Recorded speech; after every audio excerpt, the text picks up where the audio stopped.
इसलिए मैं कह रहा हूं कि बिहार की सीमा बांग्लादेश और नेपाल से जुड़ा होता है और बिहार में पीएफआई का उद्भेदन एनआईए ने किया था। जो कागजात मिले थे कि 2047 में हम गजवाए हिंद इस्लामीकरण करेंगे। हमारे साथ केंद्रीय मंत्री गिरिराज सिंह हैं। आइए उन्हीं से बात करते हैं और जानते हैं क्या कुछ कहेंगे। जिस तरीके से उन्होंने बिहार सरकार से मांग की है मदरसों को बैन करने की, आपने बिहार सरकार से मांग की है, क्या कुछ कहेंगे?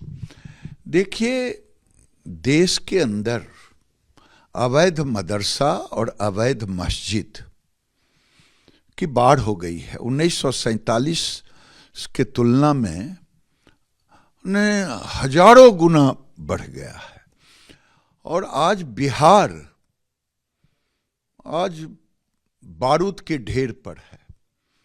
इसलिए मैं कह रहा हूं कि बिहार की सीमा बांग्लादेश और नेपाल से जुड़ा होता है और बिहार में पीएफआई का उद्भेदन एनआईए ने किया था। जो कागजात मिले थे कि 2047 में हम गजवाए हिंद इस्लामीकरण करेंगे।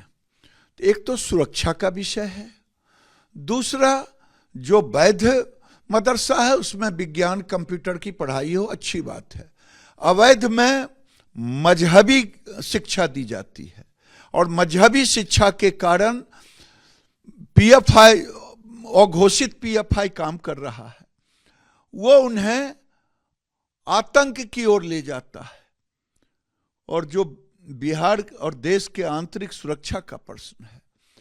बाल आयोग ने कमीशन जो है उसने रिपोर्ट में कहा है कि मदरसों में अगले 4 लाइन खाली रहते हैं जिन के बच्चों को पढ़ने का, और जिन कैसा है वो जाने, और वहां शिक्षा देते हैं लड़की मेडिकल में नहीं जाएगी, ये नहीं करेगी वो।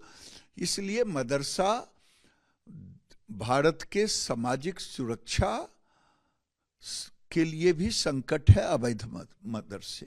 और मस्जिदें वहां बनी है सीमाओं पर जहां आबादी नहीं है।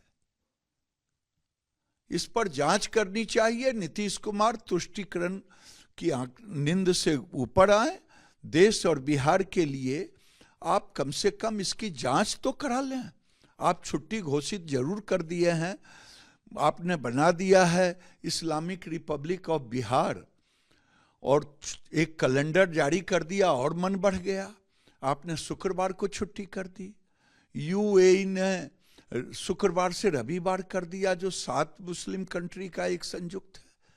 तो नीतीश कुमार, और ये 20 साल बाद भारत को तो है ही, बिहार का खतरा है कि हमारा धन और धर्म सुरक्षित नहीं रहेगा। अच्छा, जिस तरीके से आप कह रहे हैं कि अवैध की संख्या बढ़ गई है, अवैध मदरसों की संख्या हो या मस्जिदों की, तो बिहार के किन किन जिलों में इस तरीके से आप देख रहे हैं, या पूरे बिहार की हालत इस तरीके से है? पूरे बिहार की हालत है और सीमावर्ती जिलों में बहुत अधिक है। वो तो एकदम बारूद के ढेर पर है। इसीलिए मैंने कहा धन और धर्म आने वाले 2 डिकेड में बिहार का खतरा है, हिंदुओं का धन और धर्म। इससे पहले एक और चीज हम देखे हैं कि नीतीश बाबू ने किस तरीके से हिंदू धर्म के जो छुट्टियां थी उसमें भी कटौती की, एक विशेष धर्म की छुट्टियों में बढ़ोतरी भी की। वो तो किया, इस्लामीकरण की ओर ले जा रहे हैं। दूसरा कैलेंडर जारी करके उन्होंने छुट्टी घोषित कर दी, जो मैंने पहले कहा। यह दर्शाता है कि इनकी मानसिकता क्या है। भाई शुक्रवार को क्यों छुट्टी होगी, रविवार को हो। यूएई कर रहा है। तो नीतीश बाबू, मैं तो कहा हूं कि अगर हमारी सरकार बनी 2025 में, तो बिहार में अवैध रहे घुसपैठियों को, चाहे वो रोहिंग्या हो या बांग्लादेशी, उनको चिन्हित करके निकालूंगा। ये सरकार को भी कह रहा हूं, चिन्हित करो। अब बिहार की बात कर रहे हैं, लेकिन इस तरीके से जो बातें हैं, चाहे अवैध मस्जिद हो या मदरसे हो, इनकी देश के अलग अलग हिस्सों से अलग अलग लोग इस तरीके से आवाज उठा चुके हैं। मैं तो कह रहा हूं कि पूरे देश की समस्या है, लेकिन मैं बिहार का सांसद हूं।